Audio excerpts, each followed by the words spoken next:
একদম দোকানের মতন সুপার সফট স্পঞ্জি দহি বানলে আপনি বাড়িতেই কিন্তু বানিয়ে নিতে পারেন। দারুণ টেস্টি একটা স্ট্রিট ফুড রেসিপি। এই ভিডিওর মধ্যে স্ট্রিট ফুডে যেইভাবে বানানো হয় তার অনেকগুলো টিপস আপনাদের সাথে শেয়ার করেছি। আশা করি ভিডিওটা ভালো লাগবে। আর বাড়িতে একবার এই দহি বাল্লে বানিয়ে দেখবেন, খেতে কিন্তু দারুণ লাগে। আর প্রত্যেক কটা দহি বাল্লে কিন্তু একদম সুপার সফট, একদম মুখে দিলেই গলে যাওয়ার মতন একটা ব্যাপার। আপনি একবার ভিডিওটা পুরোটা ফলো করে বাড়িতে অবশ্যই ট্রাই করে দেখতে পারেন। তো আগের দিন রাত্রে আমি দু ধরনের ডাল ভালো করে ধুয়ে ভিজিয়ে রেখেছিলাম। এখানে 50 গ্রাম মুগ ডাল নিয়েছি আর তার সাথে বিউলির ডাল নিয়েছি 200 গ্রাম। তবে আপনারা যদি মুগ ডালটা একটু বেশি নিতে চান সেক্ষেত্রে 100 গ্রাম মুগ ডাল আর 200 গ্রাম বিউলির ডাল নিতে পারেন। আপনারা যে পরিমাণে বিউলির ডাল নেবেন তার অর্ধেক পরিমাণে মুগ ডাল কিন্তু ইউজ করতে পারেন। তবে আমি মুগ ডালটার পরিমাণ 50 রেখেছি আর বিউলির ডাল রেখেছি 200। আগের দিন ভালো করে ধুয়ে পরের দিন সকালবেলা ভালো করে ডাল দুটো ধুয়ে মিক্সিং জারে জলটা একদম ছেঁকে নিয়ে মিক্সিং জারে অল্প অল্প ডাল দিয়ে কিন্তু খুব ভালো একটা পেস্ট বানিয়ে রাখবো। সঙ্গে একটা কাঁচা লঙ্কা দিলাম। পেস্ট বানানোর সময় অবশ্যই মনে রাখবেন যতটা পরিমাণ জলের ইউজ কিন্তু কম করবেন। হয়তো একটু সময় বেশি লাগবে পেস্টটা যখন বানাবেন যদি জলের পরিমাণ কম করেন। তবে এটা মনে রাখবেন যতটা সম্ভব জলের পরিমাণ কম দিতে, পেস্টটা যাতে মিহি হয়। এবার একটা বাটির মধ্যে পেস্টটা ঢেলে এর মধ্যে নুন অ্যাড করলাম। আপনারা চাইলে একটু জিরেও অ্যাড করতে পারেন, আদা কুচি অ্যাড করতে পারেন।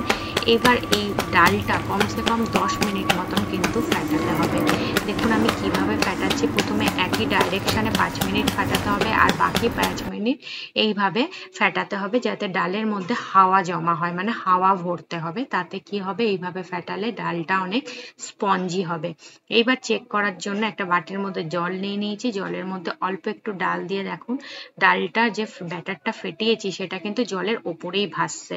যদি নিচে চলে যায় তার মানে ফেটানোটা একদম হয়নি। এইবার ব্যাটারটা ঢাকা দিয়ে সাইডে রেখে দেবো 10 মিনিটের জন্য। এখানে আমি 850 গ্রাম দই নিয়েছি। দইয়ের মধ্যে 80 গ্রাম চিনি অ্যাড করেছি। সাপোজ আপনি যদি 500 গ্রাম দই নেন তাহলে সেক্ষেত্রে 50 গ্রাম চিনি ভালো করে মিক্স করে দইটা ফ্রিজে ঠান্ডা হতে রেখে দেবেন। এবার কড়াইয়ের মধ্যে দেখুন তেল গরম হতে দিয়েছি।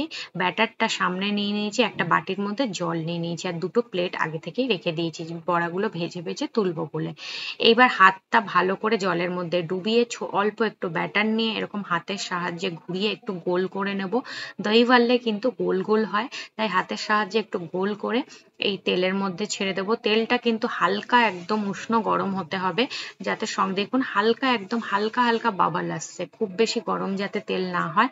আমি প্রত্যেক কটা বড়া বানানোর আগে হাতটা জলের মধ্যে চোবাবো, চুবিয়ে তারপর ব্যাটারটা অল্প একটু নিয়ে এই কড়াইয়ের মধ্যে দেবো। প্রত্যেক কটা দই বাড়লে দেওয়ার পর মানে বড়াগুলো দেওয়ার পর ওপর থেকে গ্যাসের ফ্লেমটা তখন মিডিয়াম করে দেবো, মিডিয়াম টু হাই করে দেবো আর ওপর থেকে কিন্তু জলের ছিটা দেবো।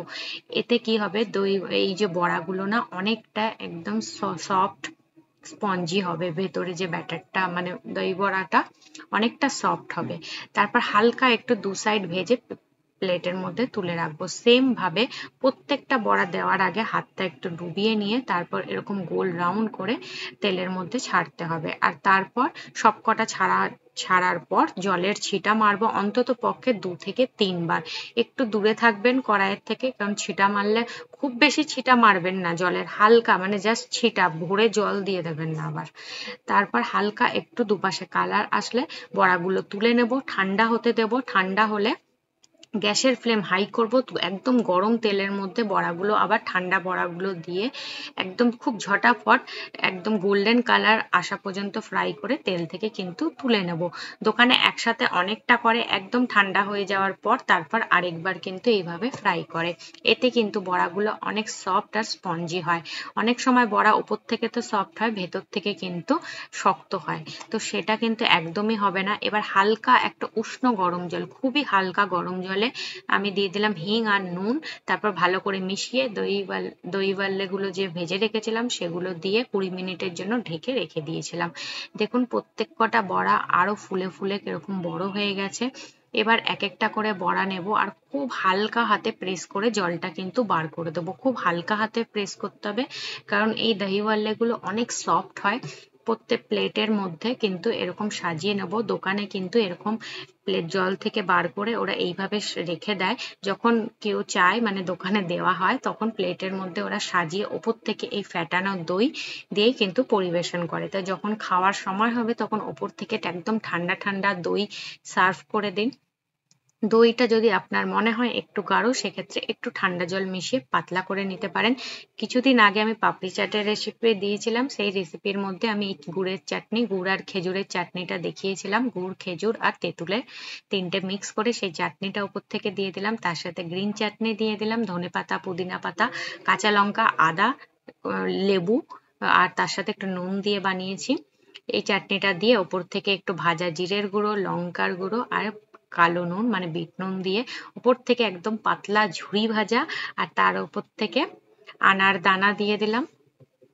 আর এটা কতটা সফট হয়েছে আপনাকে দেখুন, একটা চামচ দিয়ে কেটে দেখাচ্ছি আর একটু সামনে থেকে নিয়ে দেখাচ্ছি যে এর ভেতরে কতটা সফট হয়েছে। একদম হাত দিয়ে জাস্ট হালকা হাতে একটু প্রেস করলেই দেখুন পুরোটা খুলে যাচ্ছে।